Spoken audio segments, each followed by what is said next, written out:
اللہ کے حکم کے بغیر فرشتہ کوئی عمل نہیں کرتا۔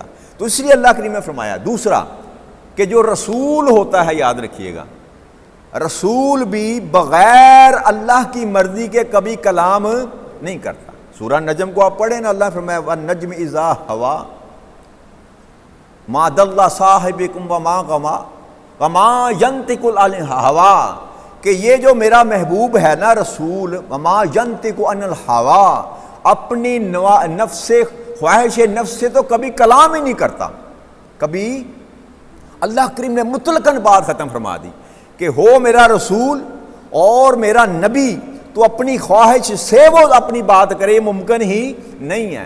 تو اس لیے جو میرا رسول کہتا ہے اور تم اس کی مخالفت کرتے ہو تو گویا ایسا ہی ہے جیسے تم میری مخالفت کرتے۔ کیوں کہ رسول تو بات میری کر رہا ہے، رسول تو بات میری کر رہا ہے، اور فرشتے کے نزول پر اگر تم اعتراض کرتے ہو تو فرشتہ از خود تو زمین پر آتا نہیں ہے، اگر اس پر تم اعتراض کر رہے ہو تو اصل میں اعتراض تم میری ذات پر کر رہے ہو۔ تو اب یاد رکھ لے، قیامت تک کے لیے اللہ نے یہ قانون پاس کر دیا اور مہر لگا دی، ثبت کر دی کہ جو میرے رسولوں کا دشمن ہے وہ جان لے اس بات کو کہ اب میں ان کا دشمن ہوں، اب میں ان کا، جو میرے رسولوں کے ساتھ جنگ کرنا چاہتا ہے، جو میرے محبوبوں کے ساتھ جنگ کرنا چاہتا ہے، وہ جان لے کہ ان کے مقابلے پر کون کھڑا ہے؟ اللہ کھڑا ہے، اللہ کھڑا ہے۔ تو جن کا دشمن خدا ہو جائے، زمین و آسمان میں کائنات کے کسی ذرے پر بھی کیا ان کو پناہ مل سکتی ہے؟ کبھی نہیں مل سکتی۔ لہٰذا ایسا فعل انسان کو نہیں کرنا چاہیے کہ جو ڈائریکٹ اللہ کے ساتھ دشمنی والا ہو، جس سے اللہ کریم انسان کو اپنا دشمن جان لے۔ جیسے اللہ کریم نے فرمایا تھا نا کہ جو بندہ سود کھاتا ہے، سود کھاتا ہے، اس کے ساتھ بھی میری کھلی جنگ ہے، اس کے ساتھ بھی میری، جو سود کا کاروبار کرتا ہے اللہ کریم نے فرمایا اس کے ساتھ میری کھلی جنگ ہے، یعنی کہ وہ بھی اللہ کے مقابلے پر جو ہے نا وہ جنگ کر رہا ہے۔ اور دوسرا یہ مقام اللہ نے فرمایا کہ جو میرے محبوبوں کے خلاف کھڑا ہوتا ہے نا، جو میرے محبوبوں پر اعتراض کرتا ہے، وہ جان لے کہ وہ میں ان کا دشمن ہوں، میں ان کا دشمن ہوں۔ تو اب دنیا اور آخرت میں کہیں ان کو ٹھکانا، کیونکہ یہاں بھی حکومت اسی کی ہے اور وہاں بھی حکومت اسی کی ہے۔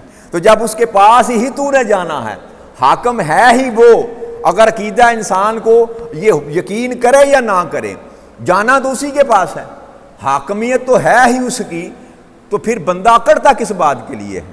تو لہٰذا انسان کو کام اتنا کرنا چاہیے جتنا وہ برداشت کر سکتا ہے۔ جی کھلم کھلا اللہ کے ساتھ بغاوت جو ہے نا نہیں کرنی، باغی نہیں بننا چاہیے، گناہ گار بننا، فسق و فجور ہو جانا یہ کوئی اتنی بڑی بات نہیں ہے۔ انسان سے گناہ ہو جاتے ہیں، اللہ معاف کرنے والا ہے، لیکن انسان بغاوت پر نہ اترے۔ جی بغاوت کسے کہتے ہیں؟ اور گناہ کیا ہے کہ بندے سے ہو گیا، اللہ سے معافی مانگ لی، بھئی ایک دفعہ بھی ہو گیا معافی مانگ لی، 2 دفعہ بھی ہو گیا معافی مانگ لی، 3 دفعہ بھی ہو گیا معافی مانگ لی، بھئی 70 دفعہ بھی ہو گیا معافی مانگ لی، تو اس کو بغاوت نہیں کہتے۔ اس کو بغاوت یہ ہے کہ میں نہیں مانتا، جیسے یہودی کہہ رہے تھے کہ ہم نہیں مانتے، سرے سے ہی انکار کر دینا، مان کر بندے سے غفلت ہو جانی، اس کو گناہ کہتے ہیں، فسق فجور اس کو کہتے ہیں۔ فسق کا معنی ہوتا ہے نکل جانا یا نکلنے کا ارادہ کر لینا، فسق کا لغوی معنی یہ ہے، لغوی معنی نکل جانا، کس سے؟ اللہ کے رسول کی اطاعت سے نکل جانا، اس کو فسق کہتے ہیں، اور یہ گناہ کبیرہ میں بھی شمار کیا جاتا ہے، لیکن گناہ اس کو کہتے ہیں۔ تو گناہ گار ہونا یہ اللہ کے ہاں جو ہے نا مقبول ہے، یاد رکھیے گا، اللہ گناہ گاروں کو پسند کرتا ہے، اللہ گناہ گاروں کو ناپسند نہیں کرتا۔ کن کو ناپسند کرتا ہے؟ کن کو ناپسند کرتا ہے؟ نافرمانوں کو ناپسند فرماتا ہے۔ اللہ نے قرآن کریم میں کہیں نہیں فرمایا کہ میں گناہ گاروں کو ناپسند کرتا ہوں، قرآن کریم میں اللہ کریم نے کہیں نہیں یہ فرمایا، پورے قرآن کریم میں آپ کو یہ جملہ نہیں ملے گا کہ اللہ گناہ گاروں کو ناپسند کرتا ہے، نہ، اللہ کہتا ہے کہ میں کن کو ناپسند کرتا ہوں؟ جو نافرمان ہوتے ہیں۔ تو اس کا مطلب یہ ہوگا کہ گناہ گار اور نافرمان میں فرق ہے، گناہ گار اور نافرمان میں فرق ہے۔ تو اس فرق کو جاننے کے لیے کوشش کریں۔ گناہ گار وہ ہے جو غلطی کرتا ہے لیکن اللہ کا باغی، اللہ کے احکامات کے خلاف نہیں جاتا، جانتے بوجھتے ہوئے اللہ کی مخالفت نہیں کرتا، اس کو گناہ گار کہتے ہیں۔ اور جو اکڑ گیا، بھائی اللہ نے کہا کہ سود میرے خلاف جنگ ہے، تو وہ جانتے بوجھتے ہوئے سود کا کاروبار کرتا ہے اور اعلان کرتا ہے، تو پھر وہ سمجھ لے کہ وہ گناہ گار نہیں ہے، وہ گناہ گار نہیں ہے، وہ نافرمان ہے، اور پھر اس کے ساتھ وہی معاملہ کیا جائے گا میرے بھائیوں جو نافرمانوں کے ساتھ کیا جاتا ہے، گناہ گاروں کے ساتھ والا معاملہ اس سے نہیں کیا جائے گا۔ تو ایک تو یہ اللہ کریم نے فرق بتا دیا کہ اب جب میں کسی کا دشمن بن جاتا ہوں تو پھر وہ اپنی خیر منائے، پھر وہ اپنی خیر منائے۔ آگے اللہ کریم نے ارشاد فرمایا وَلَقَدْ أَنزَلْنَا إِلَيْكَ آيَاتٍ بَيِّنَاتٍ وَمَا يَكْفُرُ بِهَا إِلَّا الْفَاسِقُونَ، یہ فاسقون کا لفظ بھی آ گیا۔ اللہ کریم نے ارشاد فرمایا بے شک ہم نے آپ کی طرف روشن آیات نازل کی ہیں، اتاری ہیں، اور ان نشانیوں کو سوائے نافرمانوں کے کوئی انکار نہیں کر سکتا، سوائے نافرمانوں کے۔ اور یہ آیت کریمہ بھی جو ہے نا، وہ میں نے کل ایک بندے کا نام بتایا تھا، یہودی کا، ابن سوریہ، یہ اس کے جواب میں اتری تھی، جو وہ کہتا تھا نا کہ کوئی قرآن شران نہیں ہے جی، اب اگر وہ میکائیل لے کر آتا تو ہم مان لیتے کہ واقعی اللہ کی طرف سے تمہارے پاس کلام آیا ہے۔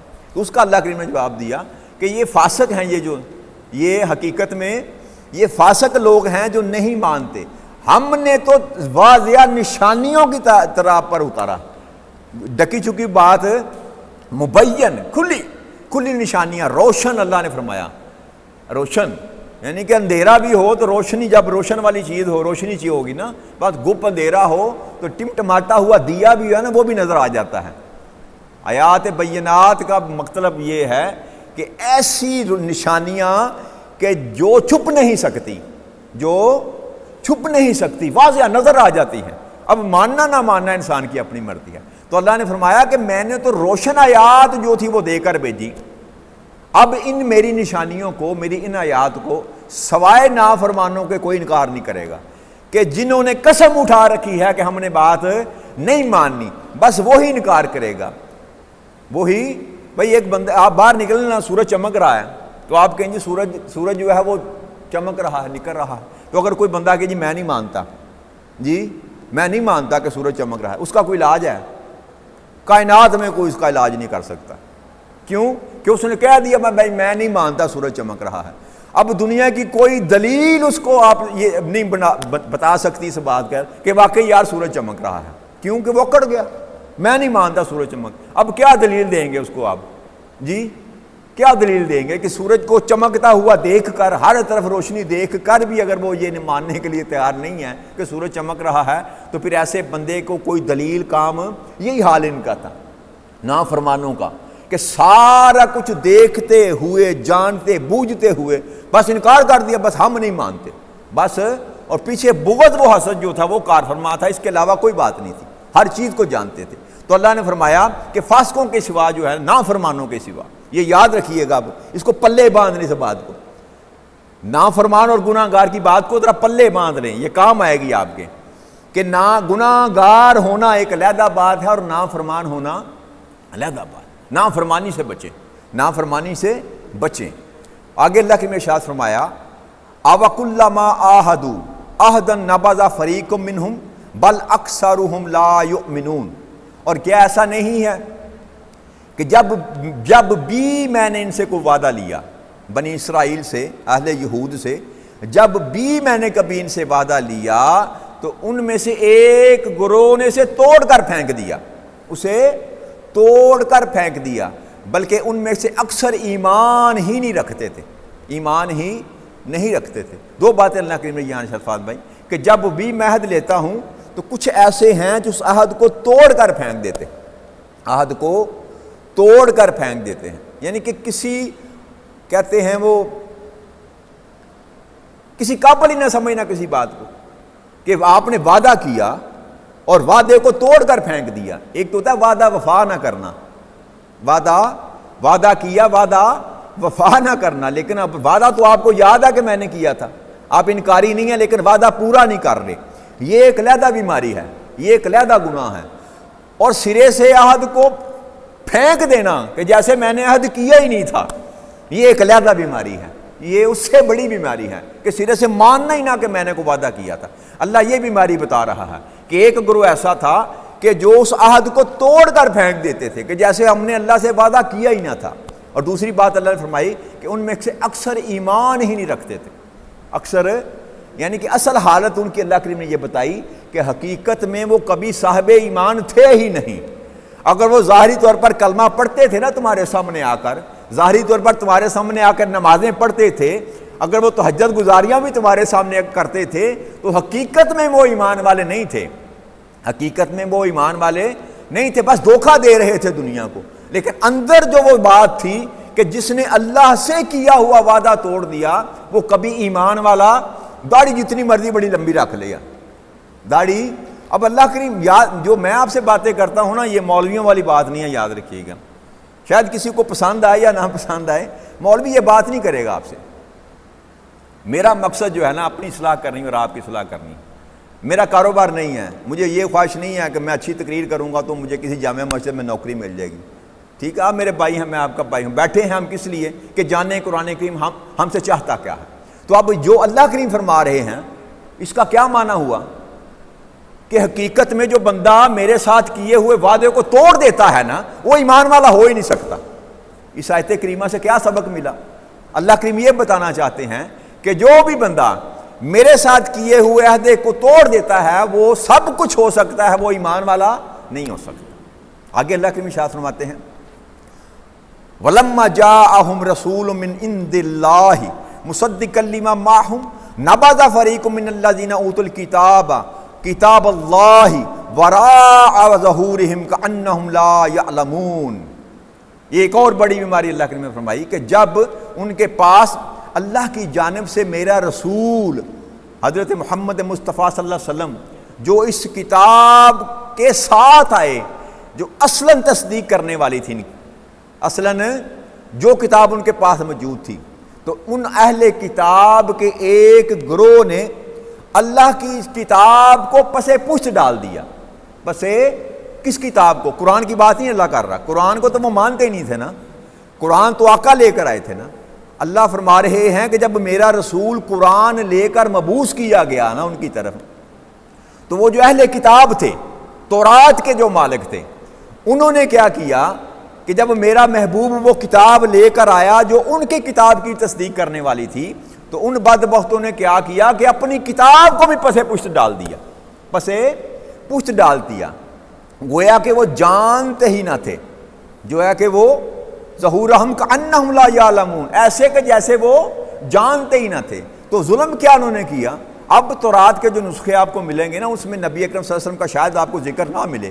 اب تو تورات اس حالت میں بھی نہیں نا جب 1400 سال جو قبل تھی. تورات انجیل، آج تو بائبل اس کو کہتے ہیں، تورات اور انجیل کا مجموعہ جو ہے. تو اب تو وہ معاملہ کوئی نہیں، لیکن اس وقت جو تورات موجود تھی نا، جو یہودیوں کے پاس تھی، یا انجیل جو تھی، اس میں آقا کریم صلی اللہ علیہ وسلم کا اس میں گرامی لکھا ہوا تھا، اور عیسیٰ علیہ السلام کے قول تھے، حضرت موسیٰ علیہ السلام کی آیات لکھی ہوئی تھی نبی اکرم صلی اللہ علیہ وسلم کے متعلق. تو اللہ کریم کہتا ہے کہ جب نہ ماننے پر آئے نا، تو انہوں نے اپنی کتاب کو بھی ماننے سے انکار کر دیا. اپنی جو تورات تھی نا اس کو ماننے سے انکار کر دیا. قرآن کو نہ ماننے کے لیے تورات کا بھی منکر ہو گئے. جب اپنی انسان کی مرضی اور منشا ہو، جب انسان نہ ماننے پر آئے، تو اللہ کریم فرماتے ہیں کہ انہوں نے یہ کام کیا کہ اپنی کتاب کو بھی اٹھا کر قائم کر دیا. جو عہد کیا تھا اس کو بھی بول گئے، اور کتاب کو بھی اٹھا کر، جیسے کہ انسان وہ کہتے جیسے کہ جانتا ہی نہیں، ہمیں علم ہی نہیں ہے کہ قرآن کریم ہے کہ نہیں ہے، نازل ہوا تھا کہ نہیں ہے، ہمارے لیے آیا تھا کہ نہیں ہے. تو اللہ کریم کہتا ہے کہ ایسے بدبخت جو ہوتے ہیں نا، وہ سب کچھ ہو سکتے ہیں ایمان والے. تو عہد جو ہوتا ہے نا، یاد رکھیے، ہم نے بھی تو عہد کیا اللہ کے ساتھ، کہ ہم نے نہیں کیا، ہم نے نہیں عہد کیا، ہم نے بھی عہد کیا، اور ہم بھی عہد توڑنے والوں میں ہیں، ہم بھی عہد کو بھولنے والے میں ہیں. اور کیا ہم نے قرآن کو اٹھا کر پسے پشت نہیں ڈال دیا؟ اس قرآن کو نہیں پسے پشت ڈالا. جب پاکستان بنا تھا تو ایک نعرہ لگا تھا، پاکستان کا مطلب کیا؟ لا الہ، یہی نعرہ لگا تھا نا پاکستان بننے سے پہلے.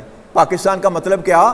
لا الہ الا اللہ. کہ قائد اعظم کی تقاریر سن لینا، تو آپ نے کہا تھا کہ یہ جو ملک بنا ہے نا، اس میں وہ نظام چلے گا جو اللہ کا نظام ہے، قرآن و سنت کے خلاف کوئی نظام نہیں چلے گا. آپ پریمبل پڑھ لیں، آپ اگر پڑھے لکھے ہیں، سارے دوست پڑھے لکھے ہیں، نیٹ پہ جائیں اور پاکستان کا دستور نکالیں.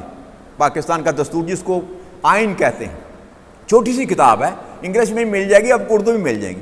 اس کا پریمبل دیباچہ جس کو کہتے ہیں، جہاں سے وہ شروع ہوتا ہے، قرارداد مقاصد جو پیش کی گئی تھی نا، اس کو بطور دیباچہ جو ہے آپ کے آئین میں رکھا گیا ہے۔ آئین شروع یہاں سے ہوتا ہے، ایک دو بات کروں گا بس بات ختم کرتے ہیں، باقی انشاءاللہ پھر سے۔ آئین شروع یہاں سے ہوتا ہے، حاکمیت اعلیٰ کا تصور جو ہم پڑھا کرتے تھے کہ اصل حاکم کون ہے؟ اللہ ہے۔ اصل حاکم یہ آپ کے آئین میں لکھا ہے، اصل حاکم کون ہے؟ اللہ ہے۔ جو بندہ بھی حاکم بنتا ہے زمین پر، وہ کہتا ہے کہ میں حقیقت میں امانت دار ہوں اور اللہ کی امانت کو لے کر میں جو ہے حکمرانی کر رہا ہوں، اللہ کی امانت لے کر حکمرانی کر رہا ہوں۔ اور دوسرا یہ لکھا ہے اس میں فقرہ پڑھ لیجئے گا کہ حاکم وقت کی یہ ذمہ داری ہے۔ آئین پاکستان اس بات کی گارنٹی دیتا ہے کہ پاکستان کی سرزمین پر بسنے والوں کو ایسا ماحول مہیا کیا جائے گا کہ وہ قرآن و سنت کے معیار کے مطابق اپنی زندگی بسر کر سکیں۔ قرآن و سنت کے معیار کے مطابق اپنی ایسا ماحول مہیا کرنا کس کی ذمہ داری تھی؟ آئین کے روح سے پاکستانی حاکموں کی ذمہ داری تھی۔ اب مجھے آپ بتا دینا کہاں تک ہم نے وفا کی، اس کلمے سے کہاں تک وفا ہم نے کی، اور اس پریمبل سے جس میں لکھا ہے کہ قرآن و سنت کے علاوہ کوئی کام پاکستان کی سرزمین پر، پاکستان کا کوئی قانون قرآن و سنت کے خلاف نہیں بن سکتا، یہ آپ کے آئین میں درج ہے۔ اب ٹی وی آن کر لیں، کوئی سا چینل لگا لیں، کوئی سا چینل لگا لیں، تو پھر مجھے بتا دیں کہ اسلام کہاں ہے جی۔ سڑکوں پہ چلے جائیں، بازاروں میں چلے جائیں، اپنے گھروں میں، اپنے گریبانوں میں جھانک کر دیکھیں میرے بھائیوں، یہ لمحہ فکریہ ہے کہ ہم نے بھی قرآن کو پس پشت ڈال دیا۔ ہم نے بھی قرآن کو، ہم اپنی مرضی کے مالک ہیں، جیسے یہود اپنی مرضی کے مالک تھے ویسے ہی ہم اپنی مرضی کے مالک ہیں۔ ان کو تو چھوڑیں، ایک تو وہ سلطنت کی بات ہے نا، وہ جانیں گے، وہ جواب دیں گے اور اللہ کریم جواب لے گا۔ ایک سلطنت اور بھی ہے میرے بھائی، یہ سلطنت ہے 5.5-6 فٹ کی جی، اس کی تو فکر کر لیں۔ اس وجود نے بھی تو وعدہ کیا تھا نا، الست ربکم جب کہا تھا تو کہا تھا قالوا بلا، ہاں مولا تو ہی میرا اللہ ہے، تو ہی میرا مالک ہے، تو ہی میرا رزاق ہے، تو ہی میرا مالک ہے، تو ہی میرا بادشاہ ہے۔ تو اس وجود کی جو سلطنت ہے نا میرے بھائیوں، کم از کم اس پر تو اس کی حکومت قائم کر دیں۔ یہ تو مشکل ہے بھائی، میں سارے پاکستان کو تو درست نہیں کر سکتا، تو کیا اس اپنی وجود کی سلطنت کو درست نہیں کر سکتا جی؟ تو اس پر ہی قرآن کو لاگو کر دوں تو میں اپنا وعدہ تو پورا کروں کم از کم اللہ کریم کے ساتھ جو میں نے کر رکھا ہے جی۔ اجتماعی طور پر اگر میں وزیر اعظم یا صدر تو نہیں ہوں نا، ایک کامن مین، ایک عام انسان ہونے کے ناطے، ایک عام مسلمان ہونے کے ناطے، کیا انفرادی طور پر میں نے اپنے وجود کا حساب نہیں دینا؟ تو کیا یہ ضروری ہے کہ میں آپ کو درست کرتا پھروں، آپ کو درست کرتا پھروں اور اپنے وجود کی فکر نہ کروں؟ تو سب سے پہلے اجتماعی طور پر تو کوشش کرنی چاہیے، یہ بھی فرض ہے، یہ بھی بھاگنا نہیں چاہیے بندہ کہ میں کوشش ہی نہ کروں۔ لڑائی کرنا آپ کا فرض ہے، کیا ہرو کو سننے سے نہیں بات کر رہا میں۔ جہاد کس کو کہتے ہیں؟ جہاد کوشش کو کہتے ہیں، جہاد لڑائی جھگڑے کو جہاد نہیں کہتے۔ جہاد کی بھی کئی قسمیں ہیں، جوہد سے ہے، جوہد کا مطلب کوشش کرنا۔ تو برائی کے خلاف معاشرے کو درست کرنے کے لیے، معاشرے کو صحیح راستے پر ڈالنے کے لیے کوشش کرنا ہر مسلمان کا فرض ہے، لیکن اس سے پہلے اپنی ذات کو درست کرنے کی ضرورت ہے۔ تو ہم جو یہ قرآن کریم پڑھتے ہیں نا، کم از کم اللہ کے احکامات کو اپنے وجود پر لاگو کرنے کی تو کوشش کریں نا، اپنے وجود کو تو مسلمان بنا دیں۔ وہ کیا علامہ اقبال نے کہا تھا کہ ہیرت نے کہہ بھی دیا لا الہ تو کیا حاصل، دل و نگاہ اگر مسلمان نہیں تو کچھ بھی نہیں۔ بھی خالی کلمہ پڑھ لینے سے تو بندہ مقصد پورا، اللہ کی رحمت ہو جاتی ہے تو مسلمان ہو گیا، لیکن یہ منشا اللہ کا اور اللہ کے رسول کا پورا، دل و نگاہ مسلمان نہیں تو کچھ بھی نہیں۔ تیرا من بھی اگر مسلمان نہیں تو اس وقت تیرے تن کے مسلمان ہونے کا کوئی فائدہ نہیں ہے۔ اللہ کریم ہمیں طاعت رسول میں زندگی بسر کرنے کی توفیق عطا فرمائے۔ وما علینا الا البلاغ المبین۔ والسلام علیکم ورحمۃ اللہ وبرکاتہ۔